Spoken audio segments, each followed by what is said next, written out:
अस्सलाम वालेकुम, I am हारून। आज का हमारा टॉपिक है टाइप्स ऑफ मैट्रिक्स।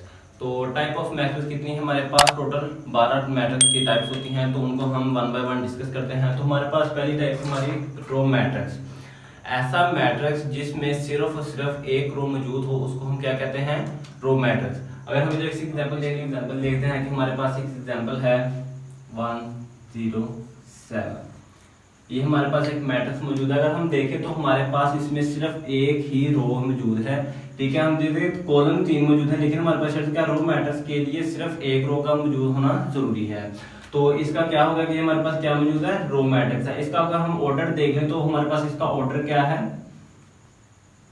1/3। इसका ऑर्डर हमारे पास 1/3। तो इस तरह हम अगर आगे भी कोई एग्जांपल देख लें तो हमारे पास इसकी एग्जांपल एक और होगी 4 8। ये हमारे पास अगर एक मैट्रिक्स मौजूद है तो इसमें हमारे पास रो तो एक ही है, कॉलम 4 है, ठीक है। इसमें रो एक है तो इसको हम क्या कहेंगे? Row matrix. और इसका ऑर्डर हमारे पास क्या होगा? 1/4। इसका ऑर्डर हमारे पास क्या होगा? 1/4। तो ये हमारे पास क्या हो गया? Row matrix. मतलब कि कोई भी मैट्रिक्स अगर हमारे पास मौजूद है तो उसमें एक रो हो तो उसको हम क्या कहते हैं? रो मैट्रिक्स, ठीक है। अगर हम अपने दूसरे मैट्रिक्स की टाइप पर चले जाते हैं तो देखें तो हमारे पास दूसरे पर जो टाइप है वो है कॉलम मैट्रिक्स। कॉलम मैट्रिक्स कोई भी ऐसा मैट्रिक्स जिसमें सिर्फ और सिर्फ एक कॉलम मौजूद हो उसे हम क्या कहते हैं? Column matrix. हम इसकी एग्जांपल लें। अगर एग्जांपल से समझते हैं कि ये हमारे पास एक है, ये 1 4 7, ठीक है। ये हमारे पास एक मैट्रिक्स मौजूद है। इसमें हमारे पास सिर्फ और सिर्फ एक कॉलम मौजूद है और 3 रोज हैं। क्योंकि इसमें एक कॉलम मौजूद है इसलिए हम इसको क्या कहेंगे? Column matrix. और इसका अगर हम ऑर्डर देखें तो हमारे पास ऑर्डर इसका क्या होगा? हमारे पास 3 रोज हैं और एक कॉलम है, तो हमेशा रो पहले आती है और कॉलम बाद में। मतलब हमारे पास फार्मूला क्या था? हमारे पास m/n, ठीक है। तो हम अगर देखें तो हमारे पास m क्या है? 3/1। चूंकि इसका कॉलम जो है वो सिर्फ एक है इसलिए हम इसको क्या कहते हैं? Column matrix. अगर इस तरह की कोई और एग्जांपल अगर हम देख लें तो हमारे पास होगी 9 0 1 7। ये हमारे पास एक मैट्रिक्स मौजूद है, इसमें एक कॉलम मौजूद है और 4 रोज मौजूद है। क्योंकि इसमें एक कॉलम मौजूद है सिर्फ इसलिए हमको क्या कहेंगे? Column matrix. और इसका ऑर्डर अगर हम देखें तो हमारे पास इसका ऑर्डर होगा 4/1, क्योंकि इसमें रोज कितनी है? 4 और कॉलम हमारे पास कितना है? 1। तो इसको क्या कहेंगे हम? Column matrix. अब हम अपनी तीसरी टाइप की तरफ चलते हैं। तो हमारे पास तीसरी टाइप है रेक्टेंगुलर मैट्रिक्स। रेक्टेंगुलर मैट्रिक्स होता क्या है? कोई भी ऐसा मैट्रिक्स जिसमें नंबर ऑफ कॉलम जो हो वो नंबर ऑफ रोज के इक्वल ना हो, ठीक है। मतलब कि हमारे पास कोई भी अगर मैट्रिक्स है उसमें नंबर ऑफ रोज और नंबर ऑफ कॉलम्स एक दूसरे के इक्वल नहीं होनी चाहिए। इसको एग्जांपल की तरह समझिए तो हमारे पास ये एग्जांपल आ जाएगी 3 1 2 4 9 0, ठीक है। ये हमारा मैट्रिक्स है। इसमें अगर हम देखें नंबर ऑफ रोज, हम पहले काउंट कर लेते हैं। नंबर ऑफ रोज 1 2 3। हमारे पास नंबर ऑफ रोज कितनी है? 3। और नंबर ऑफ कॉलम्स हमारे पास कितने हैं? 1 2। मतलब नंबर ऑफ रोज हमारे पास 3 है और नंबर ऑफ कॉलम्स हमारे पास 2 है। तो इसका क्या मतलब हुआ कि हमारे पास ये क्या हो गया? Rectangular matrix. क्योंकि according to definition rectangular matrix ऐसा मैट्रिक्स होता है जिसमें नंबर ऑफ कॉलम्स और नंबर ऑफ रोज एक दूसरे के इक्वल नहीं होते, ठीक है। इसका हम ऑर्डर अगर देखें तो हमारे पास इसका ऑर्डर होता है 3/2। इसका हमारे पास ऑर्डर क्या होगा? 3/2। तो ये क्या हो गया? Rectangular matrix. कोई भी और एग्जांपल अगर हम देख लें, हमारे पास ये एग्जांपल है 0 0 1 2 9 7। ये हमारे पास एक मैट्रिक्स। ये रेक्टेंगुलर मैट्रिक्स इसलिए है क्योंकि इसमें जो नंबर ऑफ रोज हैं वो 2 हैं और नंबर ऑफ कॉलम जो है वो हमारे पास 3 है। तो अकॉर्डिंग टू डेफिनेशन वही चीज के number of rose number of column से इक्वल नहीं है, तो ये क्या बन गई? Rectangular matrix. और इसका ऑर्डर अगर हम देखें तो हमारे पास होता है 1 2 2/3, ठीक है। ऑर्डर किस तरह हम पहले भी पढ़ चुके हैं, पिछले लेक्चर में पढ़ चुके हैं कि ऑर्डर कैसे बनता है। ऑर्डर का फार्मूला होता है m/n। तो m यहाँ पे हमें किस चीज को शो कर रहा है? नंबर ऑफ रोज को, और n हमें शो कर रहा है नंबर ऑफ कॉलम्स को। ठीक है, अब हमें अपनी फोर्थ टाइप की तरफ। वो हमारे पास क्या है, स्क्वायर मैट्रिक्स। स्क्वायर मैट्रिक्स होता क्या है, जब कोई भी ऐसा मैट्रिक्स जिसमें नंबर ऑफ कॉलम्स और नंबर ऑफ रोज एक दूसरे के इक्वल हो तो हम उसे क्या कहते हैं, स्क्वायर मैट्रिक्स। अब हम अगर एग्जांपल देखें, अगर हमारे पास एक एग्जांपल है 1 1 2 2, अगर हम देखें इसमें number of rose, number of हम रोज से करते हैं, नंबर ऑफ रोज कितनी है 2, नंबर ऑफ रोज हमारे पास कितनी है 2, और नंबर ऑफ कॉलम्स हमारे पास कितनी है, नंबर ऑफ कॉलम्स हमारे पास है 2, मतलब नंबर ऑफ कॉलम भी हमारे पास 2 है, नंबर ऑफ रोज भी हमारे पास 2 है, नंबर ऑफ कॉलम्स भी हमारे पास 2 है। तो डेफिनेशन के मुताबिक कोई भी मैट्रिक्स जिसके number of rose number of columns के इक्वल हो तो उसे हम क्या कहते हैं, स्क्वायर मैट्रिक्स। तो हमारे पास ये क्या है, स्क्वायर मैट्रिक्स। ठीक है, और इसका ऑर्डर हमने देख ही लिया कि इसका ऑर्डर है 2/2, मतलब नंबर ऑफ रोज और नंबर ऑफ कॉलम्स एक दूसरे के इक्वल हैं। ठीक है, अब हम चले अपनी फिफ्थ टाइप की तरफ। तो वो हमारे पास है नल मैट्रिक्स। नल मैट्रिक्स जैसा कि आपको नाम से ही जाहिर हो रहा है कि नल मैट्रिक्स होता क्या है, ऐसा मैट्रिक्स जिसमें कुछ भी ना हो, मतलब जीरो वैल्यू हो। ठीक है, कोई भी ऐसा मैट्रिक्स जिसकी सारी एंट्री जीरो हो उसे हम क्या कहते हैं, नल मैट्रिक्स, और इसको हम जीरो मैट्रिक्स भी कह सकते हैं। ठीक है, तो अगर हम एग्जांपल देखें तो जैसा कि डेफिनेशन के मुताबिक है कि कोई भी ऐसा मैट्रिक्स जिसमें तमाम एंट्री जीरो हो उसे हम क्या कहते हैं, जीरो मैट्रिक्स। ये भी हमारे पास है जीरो मैट्रिक्स, या इसको कहते हैं नल मैट्रिक्स। या कोई भी और एग्जांपल ले लें हम, कोई भी ऐसा मैट्रिक्स जिसमें तमाम एंट्रीज हमारे पास जीरो हो तो हम उसे क्या कहते हैं, नल मैट्रिक्स या जीरो मैट्रिक्स। ठीक है, अब हम आगे अपना ट्रांसपोज मैट्रिक्स की तरफ। कोई भी ऐसा मैट्रिक्स जिसमें हम नंबर ऑफ रोज को नंबर ऑफ कॉलम्स में चेंज कर देते हैं और नंबर ऑफ कॉलम्स को नंबर ऑफ रोज में चेंज कर देते हैं, उसे हम क्या कहते हैं, ट्रांसपोज मैट्रिक्स। ठीक है, अब हम इधर एग्जांपल अगर ले लें, हमारे पास एक एग्जांपल है 1 5 2 3 9 8 1 1 1। ये हमारे पास मैट्रिक्स है ए, इसको हम ए का नाम दे देते हैं। ठीक है, अब हम इसका क्या करना है, ट्रांसपोज लें। ट्रांसपोज जब हम लेते हैं तो वो क्या बन जाता है, ए ट्रांसपोज। ए के ऊपर टी लगा दे तो हमारा क्या बन जाए, शो करता है कि ये ए का ट्रांसपोज है। ठीक है, अब हम अगर इसको देखें तो हमारे पास इसको ए ट्रांसपोज है, तो हम अगर देखें इसका अगर ट्रांसपोज हमने लेना है तो हम इसके नंबर ऑफ रोज को नंबर ऑफ कॉलम में चेंज कर देंगे। मतलब हमारे पास ये नंबर रो 1 है, इसको हम कॉलम में चेंज करेंगे। 1 5 2 था, इधर हम इसको कॉलम में चेंज कर देंगे 1 5 2। सेकंड रो हमारे पास क्या है 3 9 8, इसको भी हम कॉलम में चेंज कर देते हैं, तो ये क्या बन गया 3 9 8। और ये हमारे पास थर्ड रो है, इसको भी हम क्या करेंगे, कॉलम में चेंज कर देंगे। मतलब 1 1 1 है तो इसको हम कॉलम में चेंज कर देंगे इस तरह। तो ये हमारे पास क्या होगा, ट्रांसपोज ऑफ मैट्रिक्स ए। मतलब कि हमारे पास एक मैट्रिक्स मौजूद है जिसको हमने ए का नाम दिया। जब हम ए का ट्रांसपोज लेते हैं तो नंबर ऑफ रोज को नंबर ऑफ कॉलम में चेंज कर देंगे, तो हमारे पास जो मैट्रिक्स बनेगा उसको हम क्या कहेंगे, ट्रांसपोज ऑफ अ मैट्रिक्स। चलिए अब हम चलते हैं इसकी नेक्स्ट टाइप की तरफ। तो हमारे पास इसकी नेक्स्ट टाइप है negative of a matrix. Negative of a matrix क्या होता है, कोई भी ऐसा मैट्रिक्स जिसको हम अगर साइन चेंज कर दें उसकी तमाम एंट्रीज के, तो हमारे पास क्या बन जाता है, नेगेटिव मैट्रिक्स। ठीक है, हम इधर का एग्जांपल ले, एक हमारी ये देखें, हमारे पास एक मैट्रिक्स मौजूद है 0 0 -2 1 4 -7। ये हमारे पास एक मैट्रिक्स मौजूद है। अगर हम देखें हमारे पास ये एक मैट्रिक्स मौजूद है, अगर हम इसके मैट्रिक्स की तमाम एंट्रीज के साइन को चेंज कर दें, हम इसके साइन को चेंज करके देख लेते हैं कि हमारे पास ये अगर 0 था तो इसका हमारे पास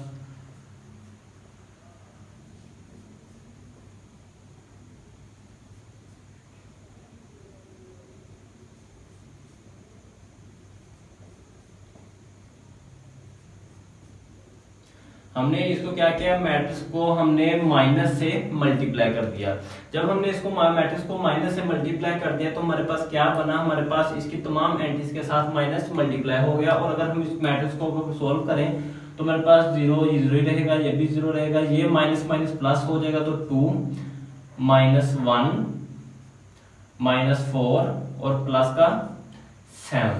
ठीक है, तो ये हमारे पास क्या बन गया, एक मैट्रिक्स बन गया जिसको हम क्या कहते हैं, नेगेटिव ऑफ मैट्रिक्स, क्योंकि हमने क्या किया था, ए के साथ माइनस को मल्टीप्लाई किया था। तो ये हमारे पास क्या बन गया, नेगेटिव ऑफ अ मैट्रिक्स, मतलब कि हमारे पास एक मैट्रिक्स मौजूद था।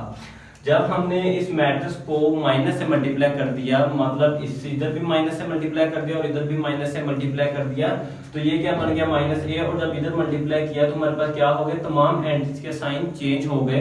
तो ये 0 0 -2 1 4 -7 थे, तो ये हमारे पास इधर साइन चेंज होकर 4 -7 बन गया, -7 +7 बन गया, और ऊपर वाली एंट्री भी इसी तरह उनके साइन भी चेंज हो गए।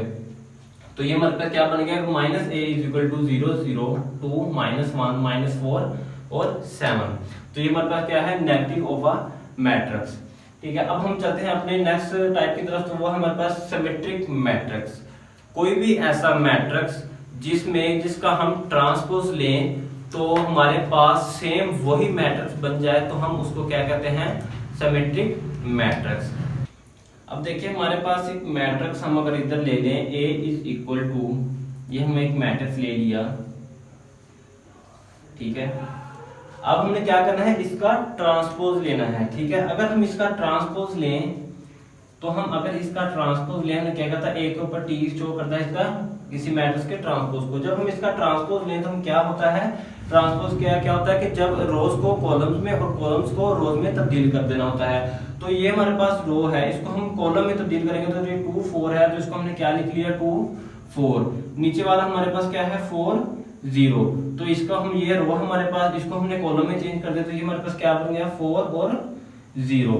मतलब हमने रोज को कॉलम में तब्दील कर दिया और कॉलम्स को रो में तब्दील कर दिया, तो हमारे पास एक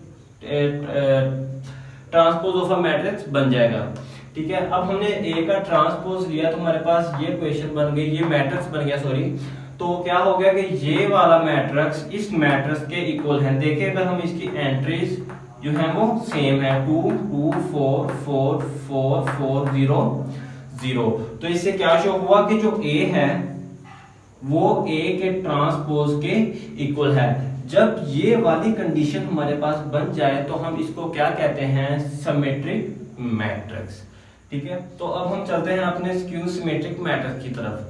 ठीक है, तो अब हमारे पास एक मैट्रिक्स, फर्ज करें हमारे पास एक मैट्रिक्स ए मौजूद है। ठीक है, जब हम इसका ट्रांसपोज लेंगे तो ये क्या होगा, अगर ये -1 के इक्वल आ जाएगा तो ये हमारे पास क्या होगा, स्क्यू सिमेट्रिक मैट्रिक्स। मतलब कि हमारे पास कोई भी एक मैट्रिक्स मौजूद है, हमारे पास एक मैट्रिक्स मौजूद है ए, जिसमें हम एंट्रीज को ले लेते हैं 0 1 2। ठीक है, और इधर हम ले लें -1 0 3, और इधर हम ले लें -2 -3 0।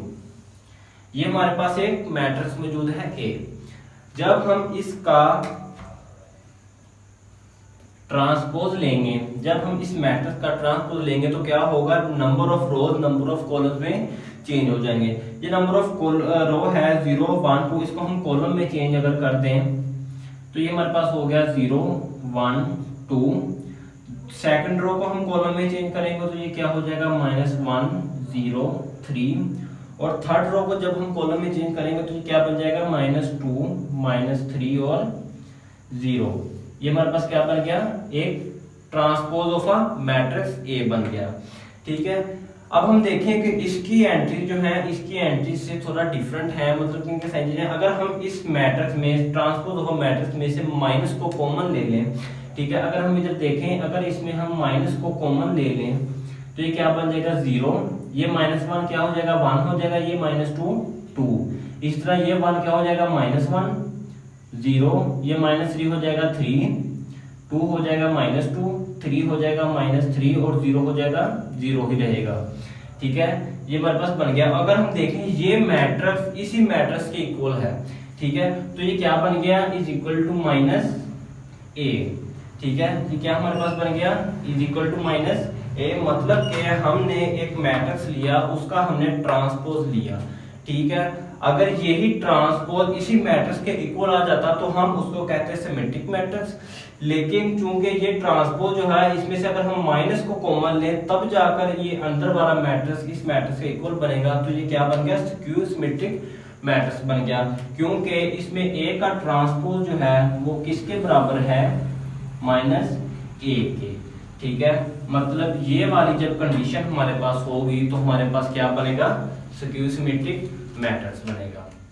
अब हम देखेंगे कि डायगोनल मैट्रिक्स क्या होता है। डायगोनल मैट्रिक्स ऐसा कोई भी मैट्रिक्स, ऐसा स्क्वायर मैट्रिक्स जिसमें डायगोनल एंट्रीज में से कम एक एंट्री जो हो वो नॉन जीरो हो। ठीक है, हम इधर एक एग्जांपल ले लेते हैं, a इज इक्वल टू, हमारे पास इधर एंट्री है एक 1 0 0 0 5 0 0 0 0। ये हमारे पास एक मैट्रिक्स मौजूद है, इसको हम डायगोनल मैट्रिक्स क्यों कहते हैं, क्योंकि इसकी जो एक डायगोनल एंट्री है वो क्या है, इसमें से कम एक जो एंट्री हो वो नॉन जीरो हो। जैसे कि इसमें 1 भी नॉन जीरो है और 5 भी नॉन जीरो वैल्यू है, तो इसलिए क्या हमारे पास हो गया, डायगोनल मैट्रिक्स हो गया। अब हम पहले ये देख लेते हैं कि डायगोनल और नॉन डायगोनल एंट्रीज होती क्या है। ये हमारी डायगोनल एंट्रीज है, किसी भी मैट्रिक्स में इस एंट्री को क्या कहते हैं, डायगोनल एंट्रीज, और जो बाकी एंट्रीज होती हैं उनको हम क्या कहते हैं, non diagonal entries. Diagonal entry क्या होता है, टॉप लेफ्ट कॉर्नर से बॉटम राइट कॉर्नर तक ये एंट्री जो होती हैं इनको हम क्या कहते हैं, डायगोनल एंट्रीज। और डायगोनल एंट्रीज के अलावा बाकी तमाम जो एंट्रीज हैं उनको हम क्या कहते हैं, नॉन डायगोनल एंट्रीज। ठीक है, तो क्या डायगोनल मैट्रिक्स हमारे पास क्या होगा, कोई भी ऐसा मैट्रिक्स जिसमें डायगोनल एंट्रीज में, सिर्फ डायगोनल एंट्रीज में कम एक एंट्री जो है वो नॉन जीरो हो। ज्यादा भी हो सकती हैं, जैसे ये इधर 2 है हमारे पास, तो ये भी हमारे पास क्या हो गया, डायगोनल मैट्रिक्स हो गया। अगर हमारे पास यहां भी 0 होता तब भी हमारे पास क्या होना था, डायगोनल मैट्रिक्स होना क्या होता, क्योंकि हमारे पास डेफिनेशन के मुताबिक डायगोनल मैट्रिक्स में, डायगोनल एंट्री में सिर्फ और सिर्फ कम से कम जो है एक एंट्री जो हो हमारे पास नॉन जीरो हो। ठीक है, अब हम चलते हैं हमारी स्केलर मैट्रिक्स की तरफ के स्केलर मैट्रिक्स क्या होता है। कोई भी हमारे पास डायगोनल मैट्रिक्स होता है, कोई भी डायगोनल मैट्रिक्स होता है जिसमें डायगोनल एंट्रीज में जो डायगोनल एंट्रीज की वैल्यूज होती हैं वो सेम हो। तो अगर हम इसकी जनरल फॉर्म देखें स्केलर मैट्रिक्स की, तो इसकी जनरल फॉर्म ये होती है कि k 0 0 0 k 0 0 0 k, ये इसकी जनरल फॉर्म होती है। ठीक है, क्योंकि इसमें जो डायगोनल एंट्री जो होती हैं उसकी वैल्यू सेम होती है, ना तो ये नॉन जीरो हो सकती है ना 1 हो सकती है, इसके अलावा कोई भी वैल्यू हो सकती है। जैसा कि अगर हम इधर देखें तो हम अगर k की वैल्यू हम ले लें 2,